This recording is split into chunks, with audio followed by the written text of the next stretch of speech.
గత ఎలక్షన్లో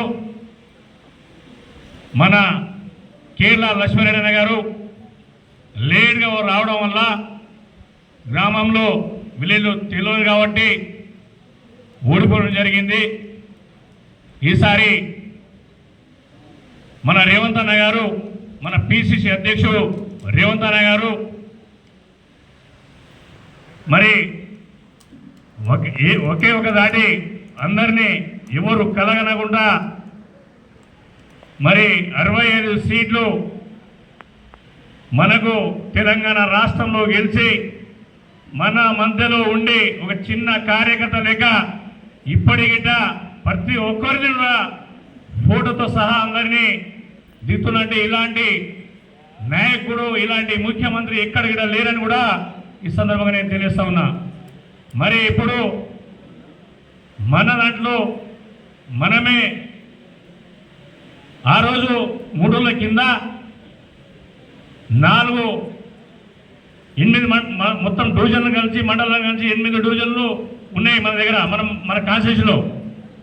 అయితే 8 మందిలో మన కందుకూరు మండలానికి సంబంధించి ఏనుగు జంగన్న గారికి, బుక్క జంగన్న గారికి, మళ్ళీ నన్ను ఈ మండలంలో మీరు ఇన్ఛార్జిగా ఉండాలని చెప్పి ఆర్కేపురం మీరు ఇన్ఛార్జిగా ఉండాలని చెప్పి చెప్పడం జరిగింది.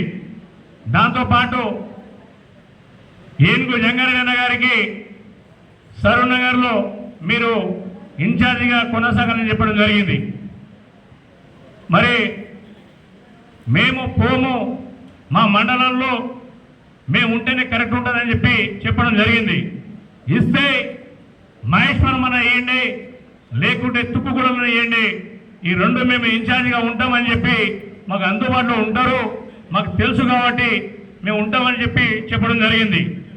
అయినా మాట వినకుండా మరి ఇక్కడనే మీరు కొనసాగాలంటే మన కందుకూరు మండల నాయకులు, కార్యకర్తలు మీరు పోతే బాగుండదు.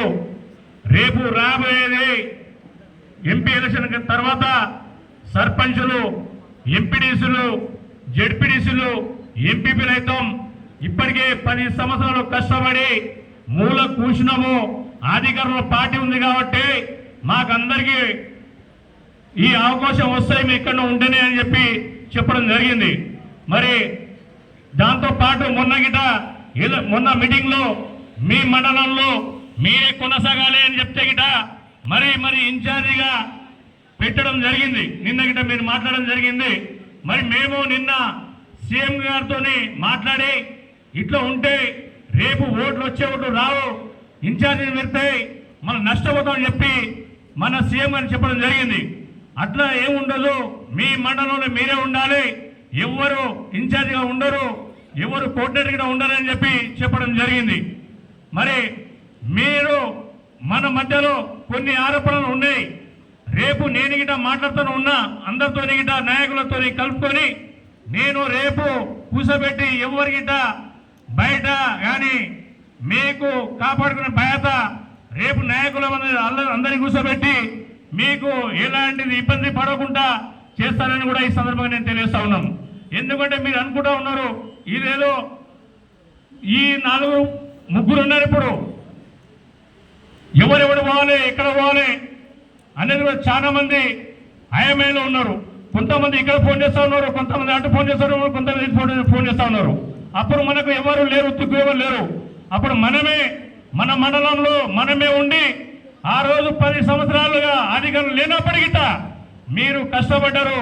మిమ్మల్ని గుర్తించి ఈసారి మరి జెడ్పీటీసీ కానీ, ఎంపీపీ కానీ, సర్పంచులు కానీ, వార్డు మెంబర్ కానీ గెలిపించే అవకాశం మీకు ఉంది. ఇప్పుడు మరి ఇలాంటి అవకాశం మీరు పొడగొట్టకుండా రేపు జరగబోయే ఎలక్షన్లో మనము ప్రతి ఇంటికి తిరిగి భారీ మెజారిటీతో మన ఎంపీని గెలిపిస్తే రేపు వచ్చే నాడు దగ్గరనే ఉంది.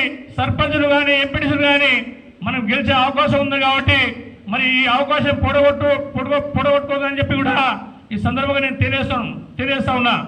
మన మధ్యలో ఆరోపణలు ఉన్నా ఏదున్నా మనం కూర్చొని మాట్లాడుకొని మేము సాల్వ్ చేసుకుంటాం. మీ దృష్టి కూడా ఎలాంటిది ఉండాలని కూడా ఈ సందర్భంగా నేను తెలియజేస్తా ఉన్నాం. ఆ రోజు ఎట్లా ఉన్నామో ఇప్పుడు కూడా అట్లే ఉంటాం. మా దాంట్లో ఏలాంటిది ఉండదు, అందరితో కూడా మాట్లాడడం జరిగింది. మేము అందరం కలిసికట్టు ఉంటామని కూడా ఈ సందర్భంగా నేను తెలియజేస్తా ఉన్నాను. మీరు అనుకుంటా ఉన్నారు చాలా మంది ఈ గ్రూపులు ఆ గ్రూపులు అనుకుంటా మీ గ్రూపుల్లో తయారు చేయవద్దని కూడా మీకు మనవి చేస్తా ఉన్నాం. మీ కడుపులో ఏమైనా ఉంటే ఓపెన్గా చెప్పండి. నేను మీకు అందరినీ కూర్చోబెట్టి మాట్లాడి ఒక్కటి చేస్తానని కూడా ఈ సందర్భంగా నేను తెలియజేస్తా ఉన్నాను. మనం గిట రేపు జరగబోయే మీరు బూత్ స్థాయిలో 10 మంది ఉన్నారు. ఒక బూత్ కు మీ ఒక ఇంటికి ఒక పేపర్ మార్గే వస్తుంది. మీకు 20 ఇళ్ళు వరకు మీరు నిజమో ఎవరు మనకి వేసేటోళ్ళు ఎవరు ఏంది ఎవరు కూడా మీరు మీ బూత్ అధ్యక్షుల వరకే ఉందన్నమాట. మీరు అన్ని